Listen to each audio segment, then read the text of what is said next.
ಆಕಾಶವಾಣಿ ಕ್ರೀಡಾಲೋಕ ಸಾಪ್ತಾಹಿಕ ಕ್ರೀಡಾ ಸಂಚಿಕೆ. ಕೇಳುಗರೆ, ಕ್ರೀಡಾ ಸಂಚಿಕೆಗೆ ಆತ್ಮೀಯವಾದ ಸ್ವಾಗತ. ಇಂದಿನ ಕ್ರೀಡಾ ಸಂಚಿಕೆಯಲ್ಲಿ ಅಂತಾರಾಷ್ಟ್ರೀಯ ಸೈಕ್ಲಿಸ್ಟ್ ಸಂದೇಶ್ ಉಪ್ಪಾರ್ ಅವರೊಂದಿಗೆ ಸಂದರ್ಶನ.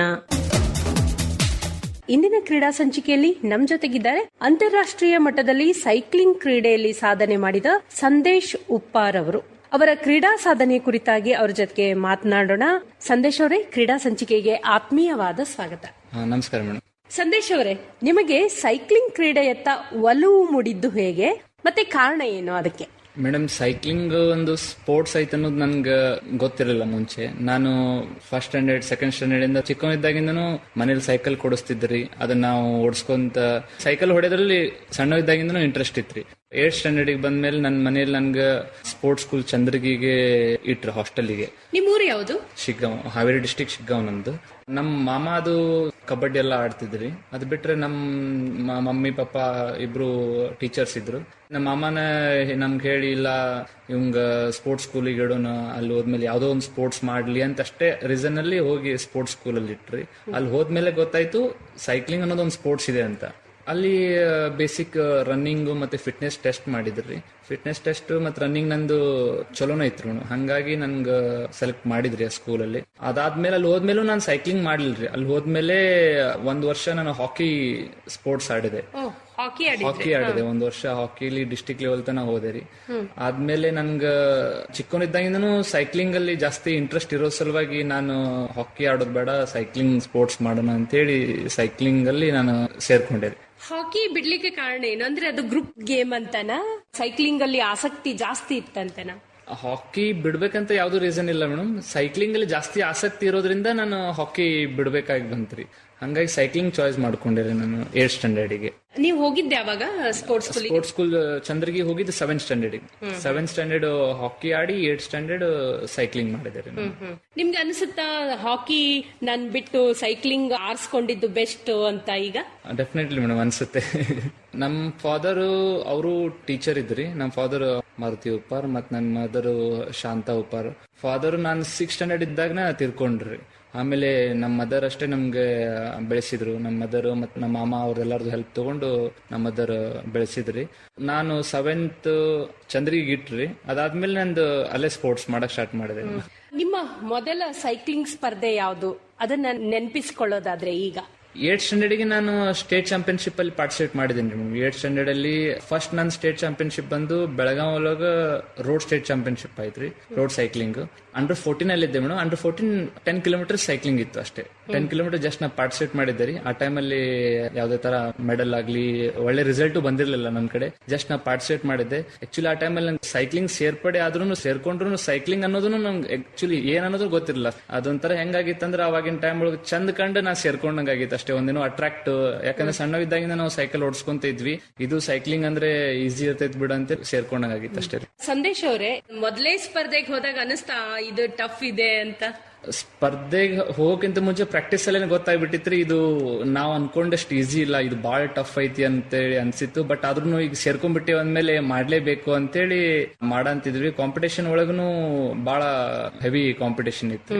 ಸುಮಾರು 30 ರಿಂದ 40 ಜನ ಕಾಂಪಿಟೇಷನ್ ಇದ್ರು ಸ್ಟೇಟ್ ಚಾಂಪಿಯನ್ಶಿಪ್ ಅಲ್ಲಿ. ಅಂಡರ್ 14 ಅಲ್ಲಿ ಎಲ್ಲಾ ಕ್ಯಾಟಗರಿಯಲ್ಲಿ 30 to 40 ಮೆಂಬರ್ಸ್ ಇದ್ರು ಮೇಡಮ್.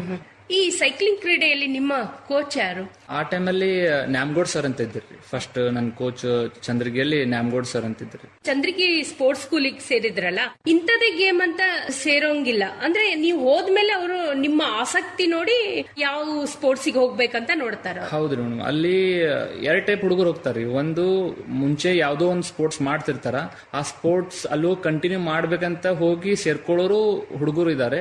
ಆಮೇಲೆ ಇಲ್ಲ ಅವ್ರಿಗೆ ಯಾವ್ದು ಸ್ಪೋರ್ಟ್ಸ್ ಸ್ಪೋರ್ಟ್ಸ್ ಬಗ್ಗೆ ಗೊತ್ತಿರಲ್ಲ, ನಾಲೆಜ್ ಇರಲ್ಲ. ಜಸ್ಟ್ ಹಾಸ್ಟೆಲ್ ಅಂತ ಪಾಲಕರು ತಗೊಂಡೋಗಿ ಅಲ್ಲಿ ಹಾಸ್ಟೆಲ್ ಅಲ್ಲಿ ಅಡ್ಮಿಷನ್ ಮಾಡ್ತಾರೆ. ಅಲ್ಲಿ ಹೋದ್ಮೇಲೆ ಆ ಮಕ್ಕಳಿಗೆ ಯಾವ್ದೊಂದು ಸ್ಪೋರ್ಟ್ಸ್ ಒಳಗೆ ಇಂಟ್ರೆಸ್ಟ್ ಬರ್ತೈತಿ ಆ ಸ್ಪೋರ್ಟ್ಸ್ ಸೇರಿ ಅಲ್ಲಿ ಕೋಚಿಂಗ್ ಕಂಟಿನ್ಯೂ ಮಾಡ್ತಾರೆ. ಹೌದು, ಹಾಸ್ಟೆಲ್ ಅಲ್ಲಿ ಅದಕ್ಕಿಂತ ಮುಂಚೆನೆ ನನ್ಗೆ ಇದ್ ರೂಢಿ ಇತ್ತು ಮೇಡಮ್. ನನ್ಗೆ ಮನೆಯಲ್ಲಿ ಅಂದ್ರೆ ಅವಾಗ 4th ಸ್ಟ್ಯಾಂಡರ್ಡ್ 6th ಸ್ಟ್ಯಾಂಡರ್ಡ್ ಒಂದೊಂದು ವರ್ಷ ಬೇರೆ ಬೇರೆ ಕಡೆ ಎಲ್ಲ ಹಾಸ್ಟೆಲ್ ಇಟ್ಟಿದ್ರಿ ನನ್ಗೆ ಓದ್ಲಿಕ್ಕೆ ಅಂತ ಹೇಳಿ. ಆತರ ಬಿಟ್ಟಿರೋದಕ್ಕೆ ಏನು ನನ್ಗೆ ಪ್ರಾಬ್ಲಮ್ ಅಂತ ಏನು ಬರ್ಲಿಲ್ರಿ. ಹಂಗಾಗಿ ನಾನು ಸ್ಪೋರ್ಟ್ಸ್ ಅಲ್ಲಿನೂ ನಾನು ಆಸಕ್ತಿ ಇರೋ ಸಲುವಾಗಿ ಈಸಿಯಾಗಿ ತಗೊಂಡೆ. ನೀವು 2015ರಲ್ಲಿ ನ್ಯಾಷನಲ್ MDB ಸೈಕ್ಲಿಂಗ್ ಚಾಂಪಿಯನ್ಶಿಪ್ ನಲ್ಲಿ ಭಾಗವಹಿಸಿದ್ರಲ್ಲ, ಅನೇಕ ರಾಜ್ಯ ಮಟ್ಟದ ಪದಕಗಳನ್ನ ತಗೊಂಡ್ಬಂದಿದ್ದೀರಿ. ಆ ಅನುಭವವನ್ನ ಹಂಚಿಕೊಳ್ಳಿ, ಎಲ್ಲೆಲ್ಲಿ ನಡೆದಿತ್ತದು? ನೀವು ಬಹಳಷ್ಟು MTB ಚಾಂಪಿಯನ್ಶಿಪ್ ನಲ್ಲಿ ಭಾಗವಹಿಸಿದ್ರಿ. ಹೌದ್ರಿ ಮೇಡಮ್. ಅದು ನಾನು ಆ ಟೈಮಲ್ಲಿ ಸೈಕ್ಲಿಂಗ್ ಸ್ಪೋರ್ಟ್ಸ್ ಹಾಸ್ಟೆಲ್ ಬಿಜಾಪುರ ಒಳಗಿದ್ದೆ ರೀ ಮೇಡಮ್. ನಾನು ಅವಾಗ 2nd PUC ಓದ್ತಿದ್ದೆ ರೀ. ನಾನು ಜಸ್ಟ್ ಅದೇ ಅಂಡರ್ 16 ಇಂದ ನಾನು ಅಂಡರ್ 18ಗೆ ಕಾಲಿಟ್ಟಿದ್ದೆ. ಅಂಡರ್ 18 ಕಾಲಿಟ್ಟಿದ್ರೆ ನಾನು ಅಂಡರ್ 18 ನಲ್ಲಿ ಸ್ಟೇಟ್ ಅಲ್ಲಿ ನಾನು ಸಿಲ್ವರ್ ಮೆಡಲ್ ಮಾಡಿ ನ್ಯಾಷನಲ್ಸ್ ಗೆ ನಾನು ಸೆಲೆಕ್ಟ್ ಆಗಿದ್ದೆ ಮೇಡಮ್. ನ್ಯಾಷನಲ್ಸ್ ಅಲ್ಲಿ ನನ್ಗೆ ಅಂಡರ್ 18 ನಲ್ಲಿ 2 ಇವೆಂಟ್ ಓಡಿಸ್ಲಿಕ್ಕೆ ಸಿಕ್ಕಿತ್ತು. ಒಂದು ಮಾಸ್ಟರ್ ಮತ್ತೆ ಟೈಮ್ ಟ್ರಯಲ್ 2 ಇವೆಂಟ್ ಓಡಿಸ್ಲಿಕ್ಕೆ ಸಿಕ್ಕಿತ್ತು ಮೇಡಮ್. ಆಮೇಲೆ 2 ಇವೆಂಟ್ ಅಲ್ಲೂ ನನ್ಗೆ ಟಾರ್ಗೆಟ್ ಏನಿತ್ತಂದ್ರೆ ನಾನು ಓಡಿಸೋದು 2 ಇವೆಂಟ್ ಓಡಿಸ ಅಂತೀನಿ. ಅಂದ್ರೆ 2 ಇವೆಂಟ್ ಅಲ್ಲಿ ನಾನು ಪ್ಲೇಸ್ ಮಾಡಬೇಕು, ಒಂದು ಟಾಪ್ ಅಲ್ಲಿ ನಾನು ಪ್ಲೇಸ್ ಮಾಡ್ಬೇಕು ಅನ್ನೋದೊಂದು ಟಾರ್ಗೆಟ್ ಇತ್ತು. ಅದ್ರ ಪ್ರಕಾರ ನಾನು 2 ಇವೆಂಟ್ ಓಡಿಸಿದೆ.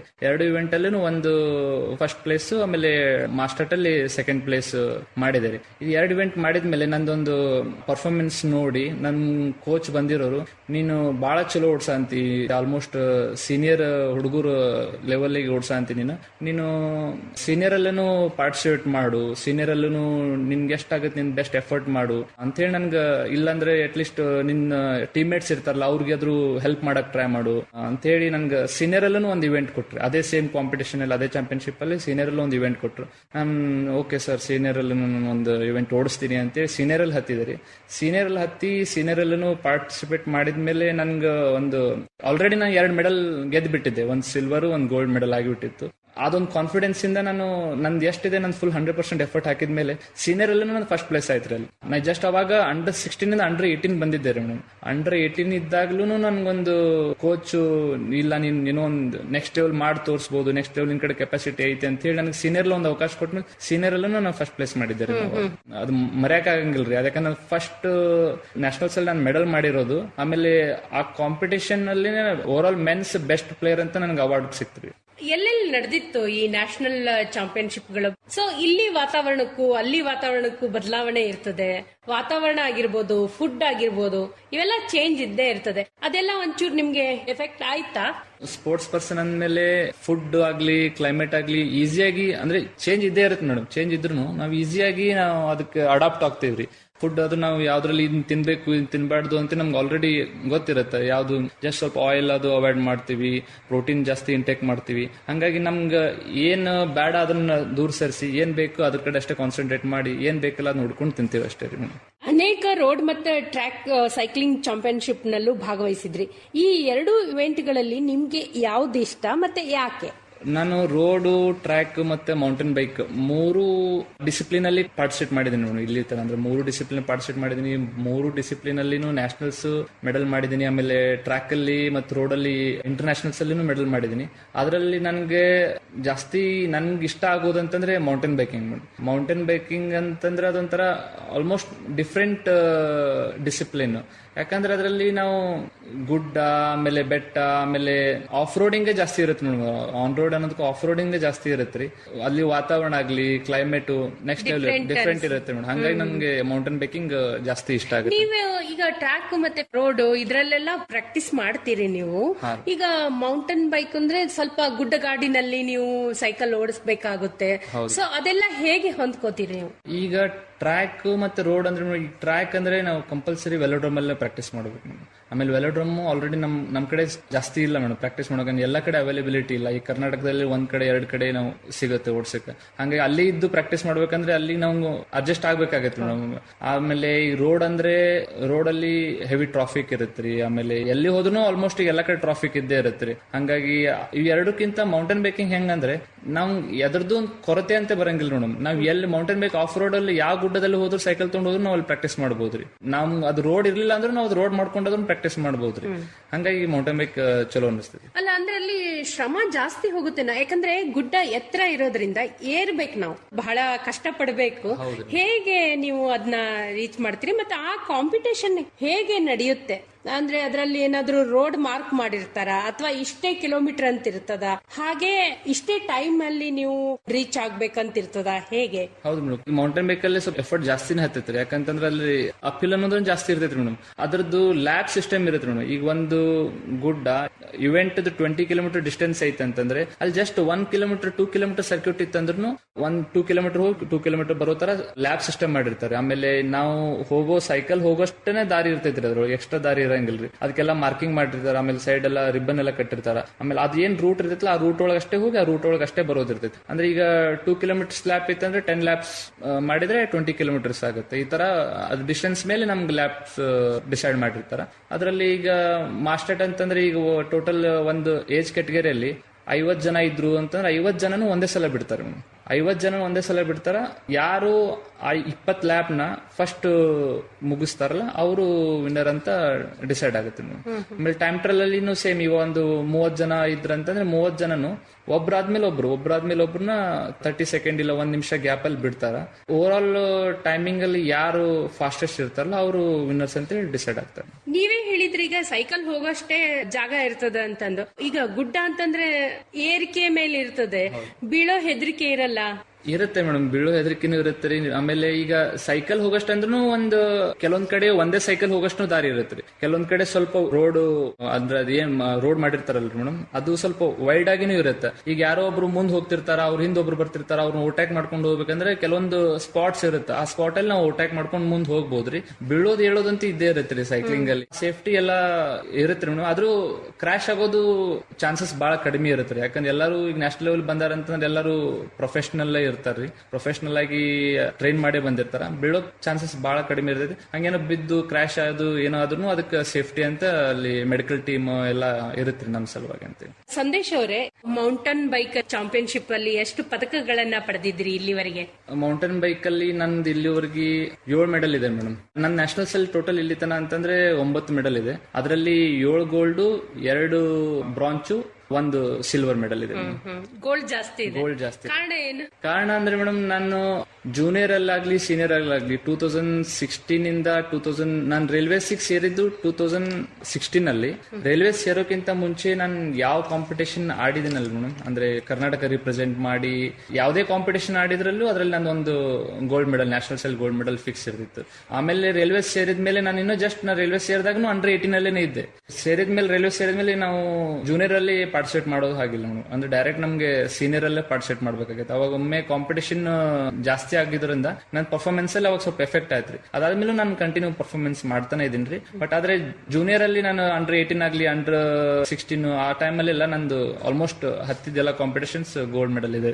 ನೀವೀಗ ರೈಲ್ವೇಸ್ ಅಲ್ಲಿ ಇದ್ದೀರಿ ಅಂತ ಹೇಳಿದ್ರಿ, ಹೇಗ್ ಸೇರಿದ್ರಿ? ನಿಮ್ಮ ಎಜುಕೇಶನ್ ಏನು? ನಂದು ಎಜುಕೇಶನ್ ಡಿಗ್ರಿ ಆಗಿದೆ ಮೇಡಮ್.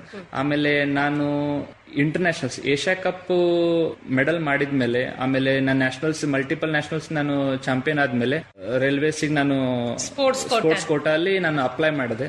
ಆವಾಗ ನನ್ಗೆ ಟ್ರಯಲ್ಸ್ ಎಲ್ಲ ಆಯ್ತು ಮೇಡಮ್. ಟ್ರಯಲ್ಸ್ ಆಗಿ ನನ್ ಆಯ್ಕೆ ಮಾಡ್ಕೊಂಡ್ರು ರೈಲ್ವೇಸ್. ಇವಾಗ ನಾನು ರೈಲ್ವೇಸ್ ಅಲ್ಲಿ ಪ್ರೆಸೆಂಟ್ ಆಸ್ ಎ TTI ಅಂತ ವರ್ಕ್ ಮಾಡ್ತಾ ಇದ್ದೀನಿ.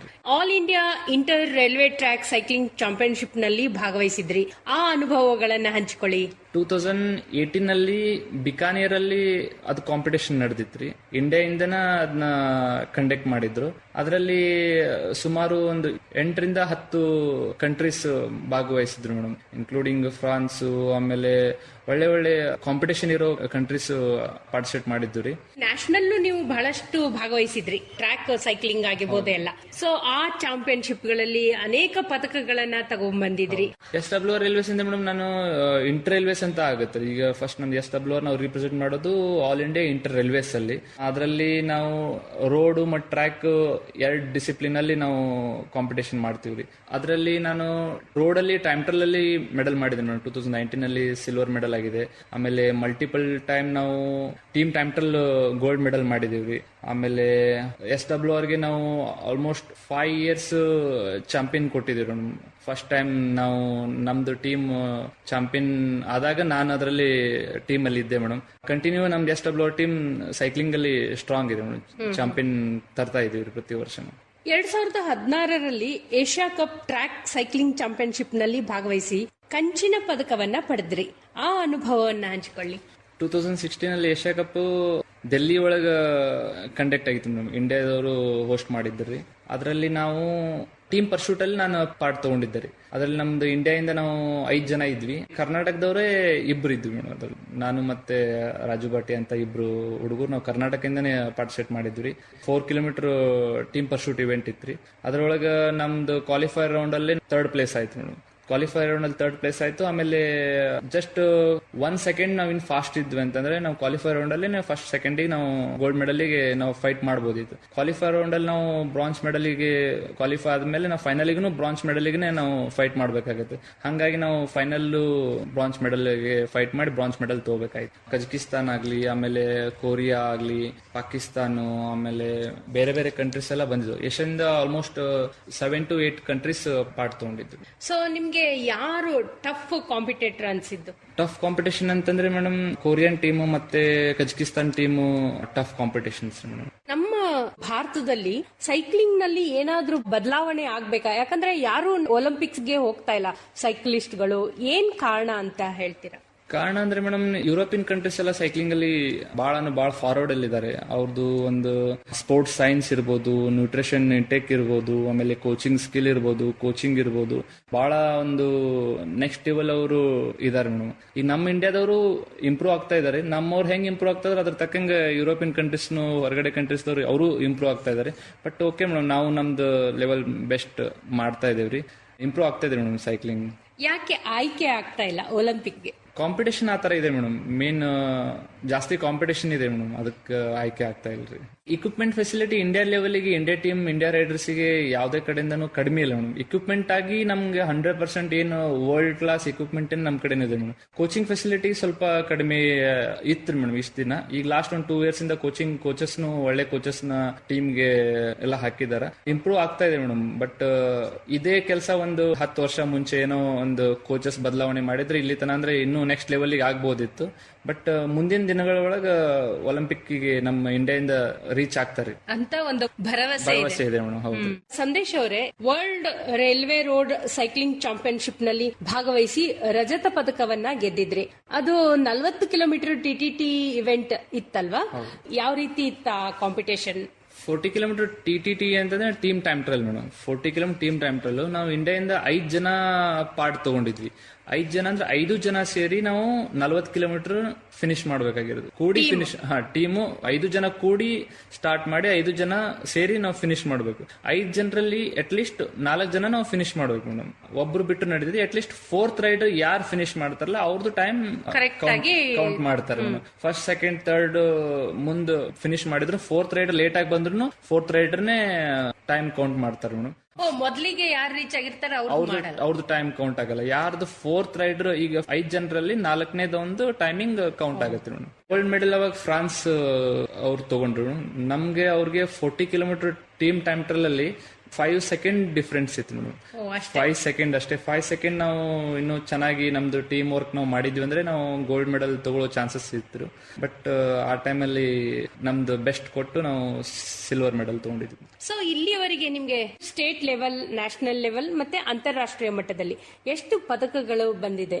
ಸ್ಟೇಟ್ ಲೆವೆಲ್, ನ್ಯಾಷನಲ್ಸ್ ಮತ್ತೆ ಇಂಟರ್ನ್ಯಾಷನಲ್ಸ್ ಎಲ್ಲ ಸೇರಿ ಆಲ್ಮೋಸ್ಟ್ ಒಂದು 30ಕ್ಕಿಂತ ಹೆಚ್ಚು ಪದಕಗಳಿದಾವೆ ಮೇಡಮ್. ಅದರಲ್ಲಿ ನ್ಯಾಷನಲ್ಸ್ ಅಲ್ಲಿ 10ಕ್ಕಿಂತ ಹೆಚ್ಚು ಪದಕಗಳಿದಾವೆ. ಇಂಟರ್ನ್ಯಾಷನಲ್ಸ್ ಅಲ್ಲಿ 2 ಮೆಡಲ್ ಇದೆ ಮೇಡಮ್. ಒಂದು ಸಿಲ್ವರ್ ಮತ್ತು ಒಂದು ಬ್ರಾಂಜ್ ಮೆಡಲ್ ಇದೆ. ನ್ಯಾಷನಲ್ಸ್ ಲೆವೆಲ್ದು 6 ಗೋಲ್ಡ್, 2 ಬ್ರಾಂಜ್, 1 ಸಿಲ್ವರ್ ಇದೆ ಮೇಡಮ್ ನ್ಯಾಷನಲ್ಸ್ ಅಲ್ಲಿ. ಆಮೇಲೆ ಇಂಟರ್ನ್ಯಾಷನಲ್ಸ್ 1 ಸಿಲ್ವರ್ ಮತ್ತು 1 ಬ್ರಾಂಜ್ ಮೆಡಲ್ ಇದೆ. ನಿಮ್ಮ ಕ್ರೀಡಾ ಸಾಧನೆಯನ್ನ ಗುರುತಿಸಿ ಅನೇಕ ಪ್ರಶಸ್ತಿಗಳು ನಿಮಗೆ ಬಂದಿದೆ ಒಲಿದು. ಸೊ ಆ ಕುರಿತಾಗಿ ಹೇಳಿ. ಕರ್ನಾಟಕ ವತಿಯಿಂದ ನನಗೆ ಕರ್ನಾಟಕ ಒಲಿಂಪಿಕ್ ಅವಾರ್ಡ್ ಅಂತ ಕೊಟ್ಟಿದ್ದಾರೆ ಮೇಡಮ್. ಅದು 2016 ನಾನು ಏಷ್ಯಾ ಕಪ್ ಮೆಡಲ್ ಮಾಡಿದ್ಮೇಲೆ ನನಗೆ ಗುರುತಿಸಿ ಕರ್ನಾಟಕ ಒಲಿಂಪಿಕ್ ಅವಾರ್ಡ್ ಅನ್ನು ಕೊಟ್ಟರು ಮೇಡಮ್ 2016. ಅದಾದ್ಮೇಲೆ ನನಗೆ ರೈಲ್ವೇಸ್ ಇಂದ ನಾನು ಓಲ್ಡ್ ರೈಲ್ವೇಸ್ ಮಾಡಿದ್ಮೇಲೆ SW ರೈಲ್ವೆ ಇಂದ GM ಅವಾರ್ಡ್ ಅಂತ ಕೊಡ್ತಾರೆ ಮೇಡಮ್. 2018 GM ಅವಾರ್ಡ್ ಕೊಟ್ಟರು.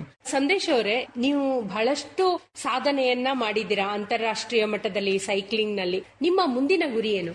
ಇವಾಗ್ಲೂ ನಾನು ಸೈಕ್ಲಿಂಗ್ ಮಾಡ್ತಾ ಇದ್ದೀನಿ ಮೇಡಮ್. ಆಕ್ಚುಲಿ ಮುಂದಿನ ಗುರಿ ಅಂತಂದ್ರೆ ನಾವು ಏನು ಈಗ ಇಲ್ಲಿ ತನ ಸೈಕ್ಲಿಂಗ್ ಮಾಡಿದೀವಲ್ಲ ಅದ್ರದೊಂದು ನಾಲೆಜ್ ನಾವು ನಮ್ಮ ಜೂನಿಯರ್ಸ್ ಆಗಿರ್ಬೋದು, ಆಮೇಲೆ ಅವ್ರ ಜೊತೆ ಶೇರ್ ಮಾಡಿ ಅವ್ರಿಗೂ ಒಂದು ನ್ಯಾಷನಲ್, ಇಂಟರ್ನ್ಯಾಷನಲ್, ಆಮೇಲೆ ಒಲಿಂಪಿಕ್ ಲೆವೆಲ್ ತನ ಅವ್ರಿಗೂ ರೀಚ್ ಮಾಡ್ಸಕ್ ನಮ್ ಕಡೆಯಿಂದ ಒಂದು ಪ್ರಯತ್ನ ಮಾಡ್ಬೇಕಂತ. ನೀವು ಕೋಚಿಂಗು ಮಾಡ್ತೀರಿ? ಕೋಚಿಂಗ್ ಮಾಡ್ಬೇಕಂತ ಇದೆ ಮೇಡಮ್ ಮುಂದಿನ ದಿನಗಳೊಳಗಡೆ. ಈಗ ಸೈಕ್ಲಿಂಗ್ ಕ್ರೀಡೆಯತ್ತ ಯುವ ಜನಾಂಗ ಒಲವು ತೋರಿಸ್ಬೇಕಂದ್ರೆ ಭವಿಷ್ಯ ಏನಿದೆ? ಸೈಕ್ಲಿಂಗ್ ಒಂದು ಸ್ಪೋರ್ಟ್ ಆಗಿ ನಾವು ತಗೋಬಹುದು ಮೇಡಮ್. ಒಳ್ಳೆ ಸ್ಪೋರ್ಟು, ಅದರಿಂದ ನಮ್ದು ಹೆಲ್ತ್ ಚೆನ್ನಾಗಿರುತ್ತೆ. ಸ್ಟೇಟ್ ಲೆವೆಲ್ ಆದ್ಮೇಲೆ ನ್ಯಾಷನಲ್ಸ್ ಮೆಡಲ್ ಮಾಡಿ ಇಂಟರ್ನ್ಯಾಷನಲ್ ಲೆವೆಲ್ ತನ ರೀಚ್ ಆದ್ಮೇಲೆ ಮೆಡಲ್ ಮಾಡಿದ್ರೆ ಅವ್ರಿಗೊಂದು ಜಾಬ್ ಅಪಾರ್ಚುನಿಟೀಸ್ ಸಿಗುತ್ತೆ. ಈಗ ಎಲ್ರು ಮನೆಯಲ್ಲಿ ಪೇರೆಂಟ್ಸ್ ಎಲ್ಲರೂ ಅನ್ನಕ, ಕೆಲವೊಬ್ರು ಥಿಂಕಿಂಗ್ ಹೆಂಗಿದೆ ಅಂತಂದ್ರೆ ಓದ್ಬೇಕು, ಓದಿದ್ರಷ್ಟೇ ಜಾಬ್ ಸಿಗುತ್ತೆ, ಜಾಬ್ ಸಿಕ್ಕರೆ ಒಂದು ಸೆಟಲ್ ಆಗ್ಬೋದು, ಮನೆ ನೋಡ್ಕೋಬಹುದು ಅನ್ನೋ ಒಂದು ಉದ್ದೇಶದಿಂದ ಇರ್ತಾರೆ. ಹಂಗೆ ಈಗ ನಾವು ಸ್ಪೋರ್ಟ್ ಮಾಡಿದ್ರು ಅವ್ರು ಒಂದು ಸೆಟಲ್ ಆಗ್ಬೋದು, ಆಮೇಲೆ ಅವ್ರೊಂದು ಲೈಫ್ ಲೀಡ್ ಮಾಡ್ಬೋದು. ಅದ್ರೊಳಗೆ ನಮ್ ಸೈಕ್ಲಿಂಗ್ ಒಂದು ಒಳ್ಳೆ ಸ್ಪೋರ್ಟ್ಸ್ ಇದೆ. ಈ ಕಡೆ ನಮ್ದು ಫಿಟ್ನೆಸ್, ನಮ್ದು ಹೆಲ್ತ್ ಚಲೋ ಇರ್ತೈತಿ. ಆಮೇಲೆ ನಾವು ನ್ಯಾಷನಲ್ ಇಂಟರ್ನ್ಯಾಷನಲ್ ಲೆವೆಲ್ ಮೆಡಲ್ ಮಾಡಿದ್ರೆ ಅವ್ರಿಗೊಂದು ಅದರಿಂದ ಜಾಬ್ ಸಿಗುತ್ತೆ, ಅದರಿಂದನೂ ಅವರು ಒಂದು ಒಳ್ಳೆ ಸೆಟಲ್ ಆಗ್ಬೋದು ಮೇಡಮ್. ಒಂದು ಒಳ್ಳೆ ಭವಿಷ್ಯ ಇದೆ ಮೇಡಮ್. ಸೈಕ್ಲಿಂಗ್ ಅಲ್ಲಿ ಒಳ್ಳೆ ಭವಿಷ್ಯ ಇದೆ. ಸಂದೇಶ್ ಅವರೇ, ಈಗ ಬಹಳಷ್ಟು ಯುವ ಜನಾಂಗಗಳನ್ನ ಗಮನಿಸಿದ್ರೆ ಮಾದಕ ಚಟಗಳಿಗೆ ದಾಸರಾಗ್ತಾ ಇದ್ದಾರೆ, ಅಥವಾ ಕಂಟಿನ್ಯೂ ಆಗಿ ಮೊಬೈಲ್ ಅವ್ರ ಕೈಯಲ್ಲಿ ಇರ್ತಾ ಇದೆ.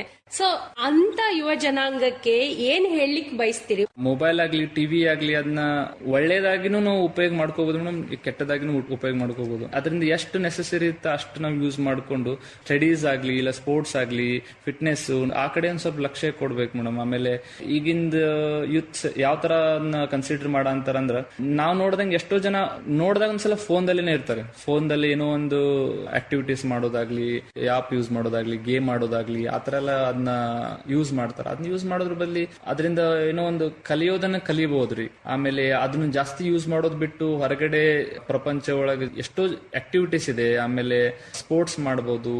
ಈ ತರ ಎಲ್ಲ ನಮ್ದು ಒಂದು ಯೂತ್ ನಾವು ಯೂಸ್ ಮಾಡ್ಕೋಬೇಕು. ಅದ್ ಬಿಟ್ಟು ಜಾಸ್ತಿ ನಾವು ಡಿಜಿಟಲ್ ಆಗಿ ಫೋನ್ ಅಲ್ಲಿ ಕುತ್ಕೊಂಡ್ರೆ ಆಮೇಲೆ ಅದು ಹೋಗಿ ಟೈಮ್ ಸಿಗಲ್ಲ. ಆಮೇಲೆ ಮುಂದೆ ಹೋಗಿ ನಾವು ಮತ್ ಕೊರಗೋದಾಕೈತಿ. ನಾವು ಒಂದ್ ಟೈಮ್ ಅಲ್ಲಿ ನಾವು ನಮ್ದು ಯೂತ್ ಒಳಗ ನಾವು ಫೋನ್ ಒಳಗನ ಎಷ್ಟೊಂದು ನಮ್ ಟೈಮ್ ವೇಸ್ಟ್ ಮಾಡ್ಬಿಟ್ವಿ. ಅಂದ್ರೆ ಬಹಳ ಜನ ಈಗ ಚಿಕ್ಕ ಮಕ್ಕಳು ಸಹಿತ ಮಾದಕ ಚಟಗಳಿಗೆ ದಾಸರಾಗ್ತಾ ಇದ್ದಾರೆ, ತಮ್ಮ ಭವಿಷ್ಯವನ್ನ ಅಂಧಕಾರದೊಳಗೆ ದುಡ್ತಾ ಇದ್ದಾರೆ. ಸೊ ಅವ್ರಿಗೆ ಏನ್ ಹೇಳಲಿಕ್ಕೆ ಬಯಸ್ತೀನಿ?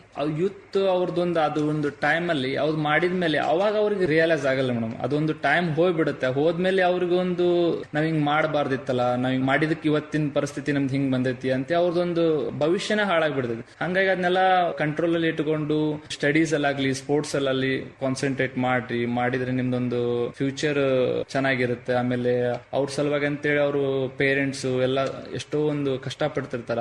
ಅವ್ರದ್ದು ಮನಿ ಆಗ್ಲಿ, ಟೈಮ್ ಆಗ್ಲಿ ವೇಸ್ಟ್ ಆಗ್ಬಾರ್ದು ಅಂತೇಳಿ ಅವರು ಅದನ್ನ ಕರೆಕ್ಟ್ ಯುಟಿಲೈಸ್ ಮಾಡ್ಕೋಬೇಕು. ಒಳ್ಳೆಯದು ಸಂದೇಶ್ ಉಪ್ಪಾರ್ ಅವರೇ, ಇಲ್ಲಿವರೆಗೆ ನಿಮ್ಮ ಕ್ರೀಡಾ ಪಯಣದ ಕುರಿತಾಗಿ ನಮ್ಮ ಕೇಳುಗರೊಂದಿಗೆ ಹಂಚಿಕೊಂಡ್ರಿ. ನಿಮ್ಮ ಈ ಕ್ರೀಡಾ ಸಾಧನೆ ನಮ್ಮ ಯುವಕರಿಗೆ ಸ್ಫೂರ್ತಿದಾಯಕವಾಗಿರಲಿ ಅನ್ನೋದು ನಮ್ಮ ಆಶಯ. ಧನ್ಯವಾದಗಳು, ನಮಸ್ಕಾರ. Thank you ma'am. ಅಂತಾರಾಷ್ಟ್ರೀಯ ಸೈಕ್ಲಿಸ್ಟ್ ಸಂದೇಶ್ ಉಪ್ಪಾರ್ ಅವರೊಂದಿಗಿನ ಸಂದರ್ಶನವನ್ನ ಕೇಳಿದ್ರಿ.